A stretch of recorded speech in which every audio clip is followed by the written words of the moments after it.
नमस्कार, आप जुड़े हैं रेडियो केदार 91.2 एफएम के साथ। मैं आशुतोष नेगी। आज हम पहुंचे जिला मुख्यालय रुद्रप्रयाग से लगभग 23 किलोमीटर की दूरी पर बावई ग्राम सभा में। बावई ग्राम सभा एक सांस्कृतिक ग्राम सभा है और यहाँ पर विभिन्न सांस्कृतिक कार्यक्रमों का साल भर में आयोजन किया जाता है। तो आइए आज जानने की कोशिश करते हैं ग्राम सभा के बारे में, यहाँ की लोक संस्कृति के बारे में और यहाँ के लोगों के जीवन के बारे में। और मैं पूर्व प्रधान हरेंद्र सिंह राणा रेडियो केदार से बातचीत करता हुआ। सर, यहाँ जैसे हम ग्राम सभा में पहुँचे, यहाँ एक पंचायती चौक है। पंचायती चौक में एक मंदिर बनाया गया है, तो हम इसके बारे में जानना चाहेंगे। और इस गांव की लोक संस्कृति क्या है, क्या क्या मेले त्यौहार और मुख्य क्या क्या सांस्कृतिक कार्यक्रमों का आयोजन यहाँ पे किया जाता है, इसके बारे में आप अपनी बातचीत करें। मैं पहले ये जो पंचायत चौक है उसके बारे में आपको जानकारी दूंगा। ये पंचायती चौक श्री शंकर सिंह रावत जो पूर्व प्रधान हैं उनके द्वारा बनाया गया है और इसमें अहम भूमिका श्री भजन सिंह रावत जी ने निभाई होगी उस टाइम में, जिन्होंने ये भूमि पंचायत को दान दी। और यहाँ पे अगस्त्य ऋषि का मंदिर है जिसे हम मुनि महाराज के नाम से जानते हैं।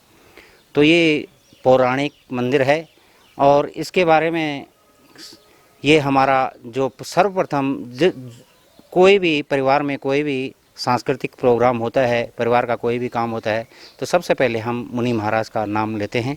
और ये हमारा जो अपना पहला जो देवता मानते हैं वही देवता ये अगस्त्य ऋषि है। अगस्त्य ऋषि का भव्य मंदिर अगस्त्य मुनि में है। और कहते हैं कि हमारे पौराणिक कहते हैं कि अगस्त्य ऋषि का जो छोटा भाई ये साणेश्वर महाराज जी हैं, वो पहले यहाँ रहते थे और उसके बाद यहाँ से चले गए सिल्ला में। तो कई लोगों का मानना है कि जो ये दोनों भाई हैं, इनका जब भी यहाँ आगमन होता है तो पूरे 10 या 7 दिन से कम कभी यहाँ नहीं रहते हैं। और जब यहाँ से उनका प्रस्थान हमारे दूसरे गांवों के लिए होता है तो बड़े रूठे रूठे रहते हैं। और इनके मनाने के लिए यहाँ के गांव के हज़ारों लोग इनको भेजने दूसरे गांव तक जाते हैं। और यही यहाँ के ये मेन देवता हैं। और जो 4 देवता हैं वो अन्य, पहले देवता हमारा दुर्गा माता है जो हमारी पूज्य है, पहले दुर्गाधार में उसका पूजन होता था। और दूसरा सिद्धनाथ जी हैं, तीसरा हमारा शिव मंदिर है और चौथा हमारा यहाँ पे भूम्या कालिंका माता है और सिंगलास है। जो मेन रूप से हम इनको चैत्र के महीने हर साल पूजते रहते हैं। पूर्व प्रधान जी, और क्या क्या सांस्कृतिक कार्यक्रमों का आयोजन गांव में किया जाता है? सांस्कृतिक प्रोग्राम जैसे हमारा यहाँ पे सबसे बड़ा प्रोग्राम होता है ये पांडव नृत्य। पांडव नृत्य में यहाँ पे प्रसिद्ध है, आप लोगों के संज्ञान में भी होगा कि फूलों का कौथी। शायद उस टाइम आप लोग आ नहीं पाए, पर उस टाइम भी हमने आप लोगों को इत्तला की थी कि हमारे गांव में यहाँ पे ये पांडव नृत्य हो रहा है। और यहाँ पे फूलों का कौथी सबसे प्रसिद्ध, और उसके बाद मोहरू वाला सीन बहुत भव्य है जो कि बहुत कम गाँवों में होता है, फूलों का कौथी। और उसके बाद यहाँ पे होली दिवाली हमेशा की तरह मनाई जाती है, जैसे हर गाँव में मनाई जाती है। तो यहाँ पे जनसंख्या काफ़ी होने के कारण यहाँ पे सभी लोग इसमें काफ़ी भूमिका निभाते हैं और भव्य आयोजन किया जाता है। जैसे हमारा यहाँ पे शिवालय है, शिवालय में कभी हम कृष्ण जन्म और शिव ये विवाह इसको दिखाते हैं।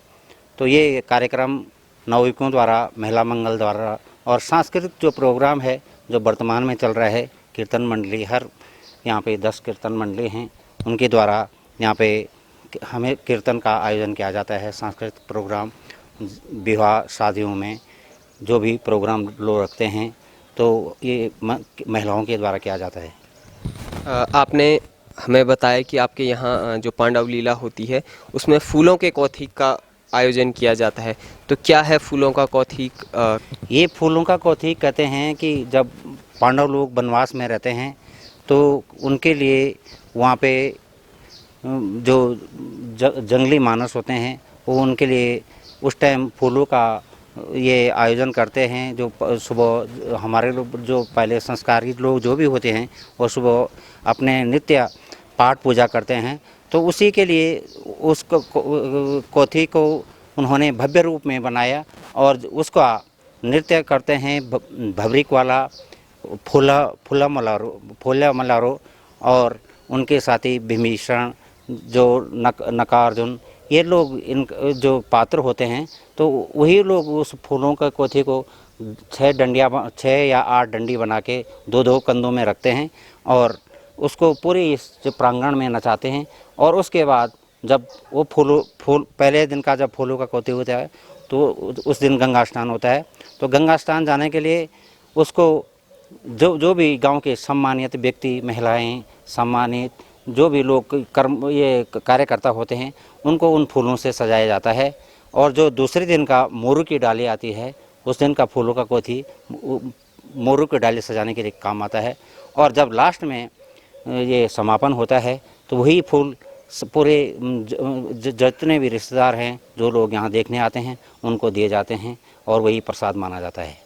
मोरू का कोठी होता है तो उसको 1 हफ्ते पहले से हम गांव के जो हमारे सीनियर लोग होते हैं वो डाली को निरीक्षण करते हैं। जिस डाली पे पेड़ पे जो नहीं बोलते हैं कि जो ये हथियार नहीं लगा होता है, तो उस डाली का जिसमें पूरे टहनी अच्छी तरह से होंगे तो उसको देखते हैं और बिना हथियार लगाए उसको ज़मीन से निकाल करके यहाँ दूर जंगल से गांव तक पहुंचाते हैं। उसमें सबसे बड़ी भागीदारी हमारे नवयुवक की रहती है, क्योंकि भारी काम है और नवयुवक उसको सहज से ले आते हैं। और ऊपर यहाँ पे एक मकान है, उसमें माला बनाई जाती हैं। वहाँ से ये यहाँ पे यही इसी चौक में यहाँ पे वो पेड़ को खड़ा किया जाता है और उसके बाद फूल आते हैं। फूलों का कोठी होता है पूरे चौक में।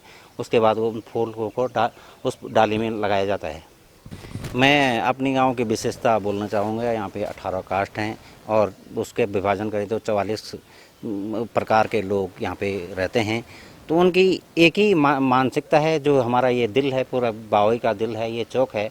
तो यहाँ पे जब भी कोई कार्यक्रम होता है तो स्वतः ही हृदय से सब लोग यहाँ इस चौक में अपने आप आ जाते हैं। और किसी को ऐसा नहीं है कि हम यहाँ पांडव नृत्य करने लग गए हैं तो आप किसी को फ़ोन करेंगे आ जाओ, घर आ जाओ, ऐसा इसमें कोई परंपरा ही नहीं है कि बुलाना वाले सिस्टम कुछ नहीं है। सब लोग अपनी सहानुभूति से यहाँ पे पहुँचाते हैं। और इस कार्यक्रम को जो पांडव लीला का 1 महीना 2 महीना पहले हम 3 महीने का कार्यक्रम भी इस पांडव नृत्य में करते थे। अब वर्तमान में 1 महीना 10 दिन ऐसा कार्यक्रम रखते हैं। पर सभी लोग अपने हार्दिक इच्छा से आते हैं। और हमारा नवयुवक जो भी है अपनी पूरी जिन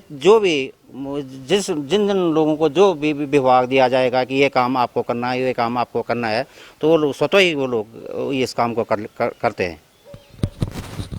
अभी हमने बात की पूर्व प्रधान राणा जी से और हमने उनसे जाना कि लोक संस्कृति बावई गांव की लोक संस्कृति के बारे में।